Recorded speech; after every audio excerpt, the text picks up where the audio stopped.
Hey guys, it's Vicki Howell here to show you how to do the dandelion stitch that you can see is showcased right here. This is a really beautiful stitch that creates these long sprigs to give almost sort of like a flower-like look amidst your backdrop of stockinette stitch. And this look is created by a series of long loops. So to work the dandelion stitch, you are going to count 2 stitches over on your left hand needle, 1, 2, and then 3 rows down. So to count rows down, you're going to go in the little holes that are made by each loop. So there's 1 row, 2 row, 3 rows. Let me see if I can get that closer for you to see. And that's where you're inserting your needle. Then we're going to yarn over and draw through a loop. And you want to draw through the loop so it's the height of the rest of the stitches on your needle. If you keep it short, it'll cause the fabric to bunch, so just pull it up. You can give it a little tug if you'd like. All right, so that is your first little sprig. So from now on, until we finish this stitch pattern, we are going to continue working in that hole whenever we need a loop. So the next step is knit the next 2 stitches, and then it's time for another long loop. So we're going to dip our right hand needle back in that same hole and drop another loop. And then we knit 2. And then we're going to do this one last time. So this is the one that feels the most precarious. I like to use my pointer finger to kind of make sure that the stitches stay on the right hand needle, because you're going to be dipping kind of far back to get into that stitch.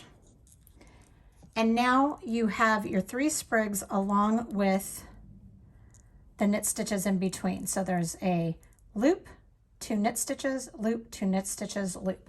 And that is all you do for the right side portion of this row, or of this stitch. This stitch really comes together with two rows though, because if you were to continue, although you have the look you want now, if you were to continue this way, you would have increased 3 stitches, and that's not what we're trying to do here. So let's flip our work over and see how we work the rest of this stitch.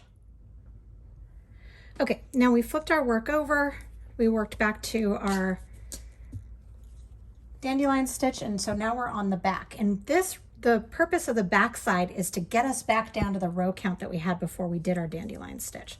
So we are going to start with a purl 2. So this will be, you're purling a stitch together with a loop essentially. So we're going to purl those 2 together. So we've decreased 1, and then we're going to purl 1, and you can see that's just one of the stitches that was knit on the right side.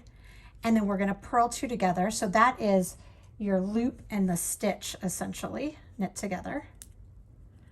And then we purl 1, and then the last one is the long loop, but you just work it together with the other stitch. And what's really great about that is there's a wee baby gap, as you can see right here, that's kind of created from the whole process, and that just goes away. So purl 2, purl 1, purl 2, purl 1, purl 2 together. Sorry, purl 2 together, purl 1, purl 2 together, purl 1, purl 2 together, purl 1. And if I flip it over, you can see that your little sprigs look beautiful, everything's secured, and you are now back to the stitch count that you started from. All right, that is it for the dandelion stitch. Have fun.